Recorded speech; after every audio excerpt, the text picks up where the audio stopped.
with a new year upon us, what New Year's resolutions am I making for the Sharks? That way they can try to better improve themselves, at least for the long-term future. You're Locked On Sharks, your daily podcast on the San Jose Sharks. Part of the Locked On Podcast Network, your team every day.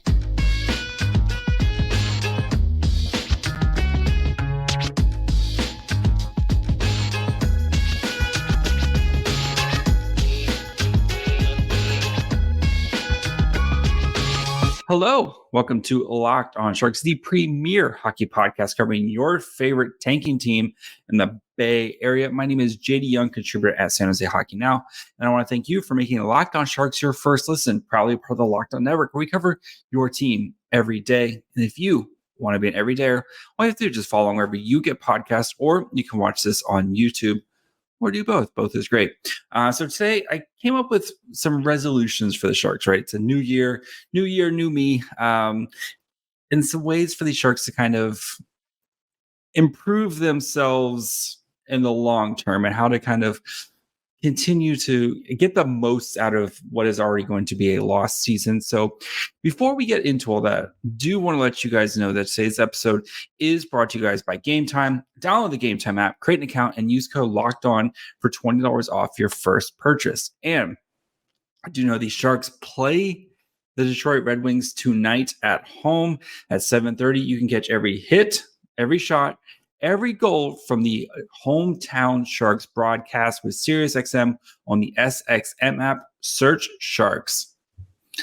So I came up with some resolutions for the Sharks and what I thought would be, the best way to improve, right? And that's New Year's resolutions, all about self-improvement. And the first resolution that I came upon, let's just play the young guys, right? And this is the Sharks have done a pretty solid job of kind of playing a lot of these young guys. William Eklund's got a full run this season, and he's definitely earned that right to be one of the full-time guys for the Sharks. But I'm talking about kind of pieces that are going to be part of your future core, right? And three big names that kind of come to mind: Thomas Bordeleau, Danil Gushchin, Shakir Mukhamadullin. These are the three guys who I really want to see get some run here at some point, and not just like after the trade deadline, because we know, right?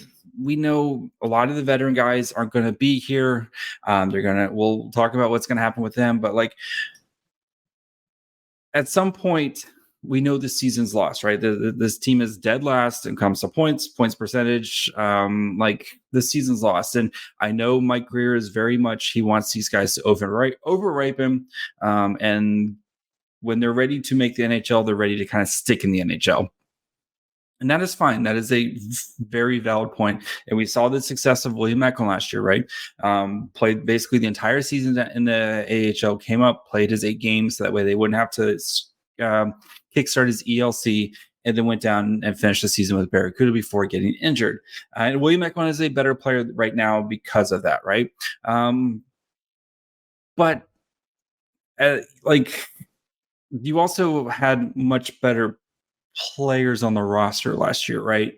Especially in the forward department, right? You had Timo Meier on the team. You had Nick Bonino. Like, you had a bunch of guys who kind of made it hard for William Eklund to kind of claim a top 6 spot. It's not like they don't have a bunch of guys now, like you have a second line that's been pretty solid, and you have kind of a rotating cast that's been playing with William Eklund and Tomas Hertl. But guys like Danil Gushchin, right? Danil Gushchin has been amazing this season in the Barracuda, all season long. Came up, played his 2 games. He showed flashes, definitely has stuff to work on, right? I think Gushchin is going to be the San Jose Barracuda's representative at the All-Star game that's coming up here in next month. That's in San Jose. I did break the AHL, the AHL All-Star jerseys. You can go see that on San Jose Hockey Now if you haven't seen them. But like Danil Gushchin, he's done a lot of stuff in the AHL, and I think he needs to get a good run. And we saw last year, he kind of got bounced back and forth between the AHL and the NHL, and he played well in both situations. Gushchin is a long-term piece for you who has the potential to be a scoring option and has really seen his playmaking grow. And yes, he needs to work on his defense. He needs to get stronger. All that stuff, like getting stronger, that's not going to happen. Yes, he will continually get stronger in the season, but that's like an off-season thing, right? Is when you can just focus on kind of putting on the muscle and stuff. You're like in season, you're too busy kind of dealing with injuries. You're dealing with a bunch of other stuff. It's too that's not really an in season type of thing, right? Is putting on extra weight and muscle. That's just realistically, that's not going to happen. A little bit, but again, that's more of an off season thing. But like getting him used to the NHL speed and like style of play and physicality, that's going to be what's best for his game. He's starting to hit that point in the AHL where he's getting, I don't want to say too good, but he needs to be that extra. He needs that extra bump, kind of needs to take that extra step. And I want to see Gushchin for more than, a handful of games after the trade deadline. I want to see Gushchin getting solid opportunities in the NHL. And, if he stumbles or whatever, it's not like you can't send him back to the AHL. Like have an honest conversation. Like we want to test you out. We want to, reward you. But at the same time, like if things are struggling, if you feel like you need a break, whatever, we can send you back this, and you're going to be probably playing in the NHL next year, but start getting him ready. The same thing with Thomas Bordeleau. Bordeleau's been kind of bouncing back and forth. He's been playing left wing now. He's been playing well on the Barracuda as well. Maybe let him, especially with all the injuries, right? Let him get an opportunity to kind of see what he's learned. And of course, Shakir Mukhamadullin, who's your big prize from the team of Marjorie, has been awesome with the Barracuda. You can tell, especially at the beginning of the season, really working on fleshing out the details of his defensive game. And now he's starting to add the offense to it. And I know there's a huge log jam at defense right now. And you have a lot of young defensemen, and throwing another young defenseman in there isn't probably the best idea. But it's not like next year you're going to have a bunch of veteran defensemen, right? You're going to probably have, Ty Emberson, Henry Thrun, Shakir Mukhamadullin. Like you're going to have a bunch of young guys on the blue line playing next year. And I don't know, like what difference does it make if they're playing this year or they're playing next year? You got to get him out there at some point. You've added all these young defensive pieces, right? Throw in Emberson, Ahochiuk, Addison, and Addison has over 100 NHL games under his belt, but he's still only 23, right? Like you have 23, 24. Like you have so many young defensemen who are going to be part of your future. They're all going to have to play at some point. Vlasic is not going to be here next year, right? Whether it's buyout, LTIR, whatever, he's not going to be here next year. Mario Ferraro maybe is gone at the trade deadline, maybe not. Well, he's injured right now. We don't know the extent of the injury. This could be a long-term thing. Jan Ruda, maybe he's back next year. Kyle Burroughs, Burroughs and Benning both could be gone at the trade deadline. Like you're going to have to play these young guys. And if the season's already lost, you might as well play them now. And guess what? You've been getting great goal support or goaltending support. Like it's not like Capo Kakinen and Mackenzie Blackwood. Like the defense can't get any worse, can it? Can it? So those guys have been under fire all season long, and they know what this is right now. So Shakir Mukhamadullin has, you want to see what, he's played half the season in the AHL. He's looked good. You can see the way his game's progressed. He looked good in the preseason.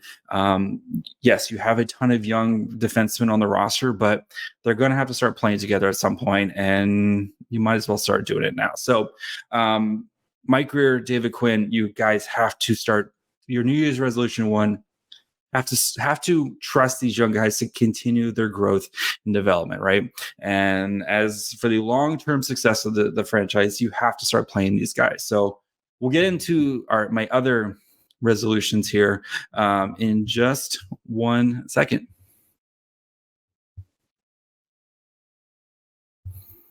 If you are looking for tickets at the last minute for whatever you want, maybe you want to go see the Warriors play, maybe you want to go get a Niners playoff ticket, you want to watch the Sharks, whatever it is, you got to check out GameTime. GameTime has killer last minute deals, all in prices, views from your seat, and their best price guarantee, because GameTime takes the guesswork out of buying tickets. I love that you can see where you're going to sit. Like when you're looking for seats, it'll show you this is your view. Nothing worse than buying tickets, you getting there, and then you realize that the view is terrible. Actually, the only thing worse is when you go to buy tickets and then you go to check out and they slam a bunch of fees. GameTime does not do that. They have all-in prices showing your total up front, so you know exactly the price you're paying at the moment you check out. You can buy tickets in seconds with 2 taps. And with GameTime guarantee means that you'll get the best price. So if you find tickets in the same section and row for less, GameTime will credit you 110% of the difference. Take the guesswork out of buying tickets with GameTime. Download the GameTime app, create an account, and use code LOCKEDON for $20 off your first purchase. Terms apply. Again, create an account and redeem code LOCKEDON, LOCKEDON, for $20 off. Download GameTime today. Last minute tickets, lowest price guaranteed. All right. Resolution number 2, embrace the chaos. And credit to David Quinn. He has embraced the chaos a lot this year.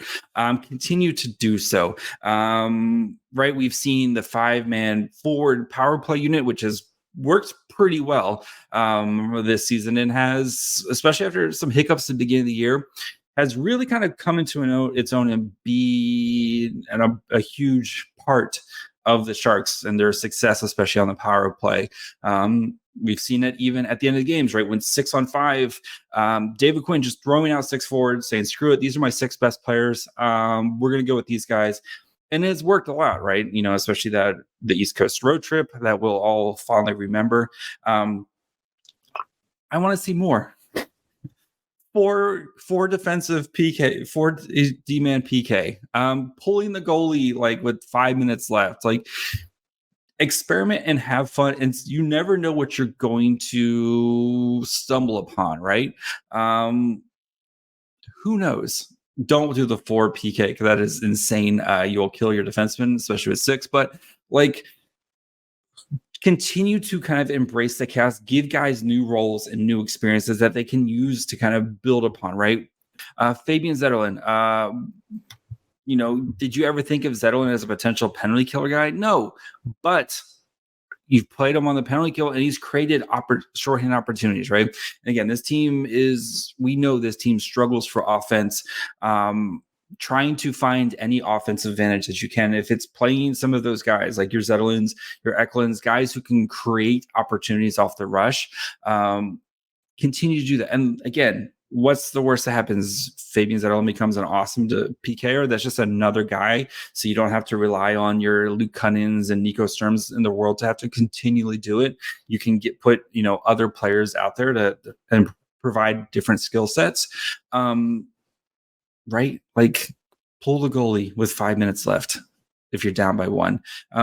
Waiting until 2 minutes.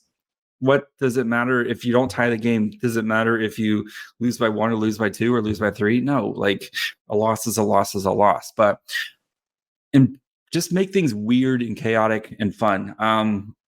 Especially with Logan Couture hopefully coming back here soon. Like, the Sharks could roll out like different offensive, if you want to run a full like Couture, Hurdle, Granlund line at some point, just because you're trying to like generate offense, I want to see stuff get weird, embrace the chaos. So number 3, we're on number 3, my lord.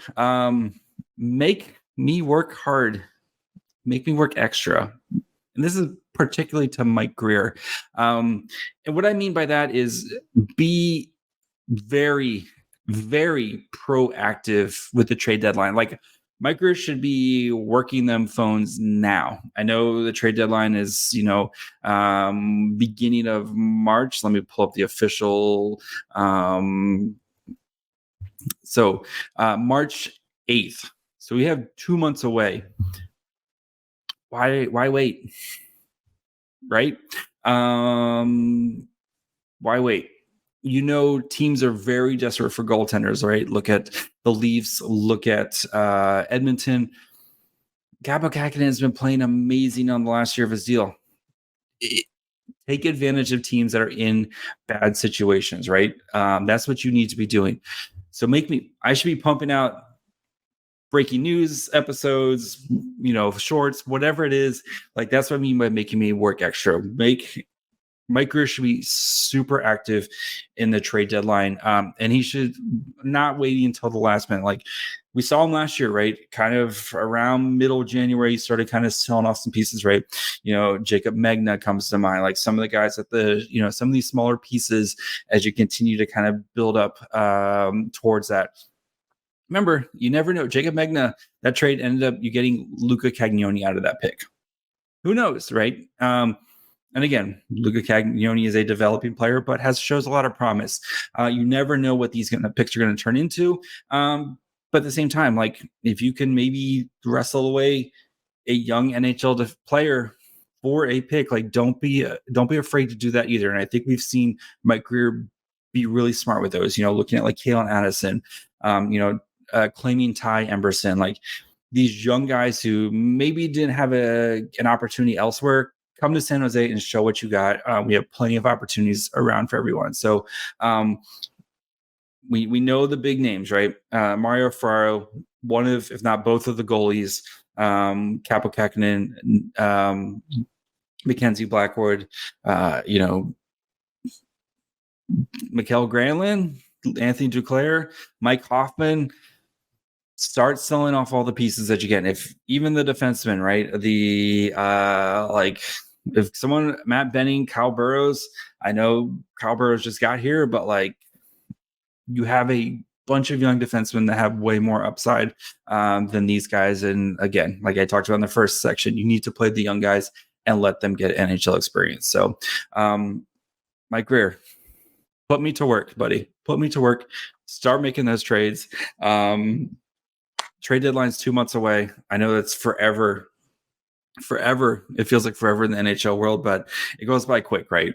And sell anything that basically isn't tied down to the floor right now. So as you really try to kind of clear the cap space and get as many assets as you can and young players and look towards the building towards that future promise. So so far we have play the young guys, embrace the chaos, make me work extra. And the last one is going to be finish the job. And we'll discuss that here in just 1 second. The NFL regular season is wrapping up, but there's still time to get on the action with FanDuel, America's #1 sportsbook. Right now, new customers can get $150 in bonus bets guaranteed when you place a $5 bet. That's $150 in bonus bets, win or lose. You can use the app in so many ways that are all great, like live same-game parlays. You can find bets in the new Explore tab. You can make a parlay in the Parlay Hub. You can find the most popular parlay plays to kind of see what everyone else is, what they're betting, and kind of maybe take some ideas from there. So visit FanDuel.com/locked-on to make your first bet a layup. FanDuel, official partner of the NFL. All right, my fourth resolution: finish the job. And what job are you speaking? Get yourself in position to get the first overall pick. Have the worst record, and may the hockey gods bless the Sharks with the lottery. I get, we had fun a couple weeks ago with the, maybe the Sharks might be kind of building something, but we've seen this team's true colors. Or it's been, 3 months of this now. This team struggles to score goals. The defense has kind of, whatever. And the goaltending has been better than expected. And the goaltending could take a huge at any time, right? You never know when goaltending goes out, or if you trade Capo Kakinen and or Mackenzie Blackwood, like you're going to take a huge hit in goaltending and finish the job. All right. We don't lose all these games and not at least put yourself in position to get the prize. And that is Macklin Celebrini. Macklin Celebrini is looking very much like being worthy of the first overall pick. And that is the game changing talent that the Sharks need, right? Celebrini, you have Will Smith, Quentin Musty, William Macklin, Shakir Mukhamadullin. You're starting to see the pieces, but you need that guy, right? You see it in the playoffs all the time, right? That guy who can go out there and be a game changing player. And Macklin Celebrini is looking like he's going to have all the makings of being that guy. So this is why you lose all those games, right? Don't get fancy. And if you follow the other stuff, you're going to put yourself in the best position, right? If you play the young guys, they're going to make young guy mistakes, right? Yes, you might see bounces of offense here and there, but young guys are going to make young guy mistakes. That's what happens, right? The hope is you get some of those young guy mistakes out of the way. So when you're trying to start get better, like next year, so if you had Macklin Celebrini, who's going to be in the NHL next year, Will Smith, we'll see, like you're going to have Gushchin on the team next year, Bordeleau on the team next year, Eklund on the team next year, Hurdle, Couture, like you can start to see where this team can start going from rebuilding to young fun. And you're still going to have, 2025 draft, you're still going to have probably another, top 10 pick instead of a top 3 pick, but like you're starting to kind of build, right? But you need those foundational pieces. And I think Macklin Celebrini is going to be a foundational piece for the Sharks. Like this is very much worthy of a first overall pick. So finish the job, play the young guys, embrace the chaos, right? The thing about chaos is sometimes it works out great. Sometimes it backfires on you, right? If you're pulling the goalie with 5 minutes left, you might give up extra goals, which leads to more losses. But again, working towards this finish the job resolution, and making me work harder, right? Trading all these guys, going back to playing the young guys, right? You're going to have to fulfill those roles with younger guys who are going to make mistakes, right? Guys like Mikael Granlund, you know exactly what you're getting out of him night in, night out. Barabanov's had a down year, but has overall been a good player. Mike Hoffman has been, whatever, but you could see how he could be an added piece to someone. Finish the job. I don't know how many more times I need to say it, but finish the job.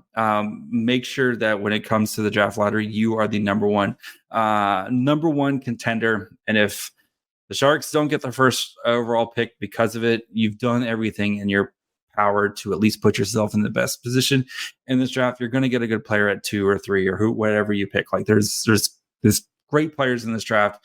But there's the one, right? The one prize is Mackenzie Blackwood. So finish the job. Mike Grier, David Quinn. You guys know it. And the storylines match up too.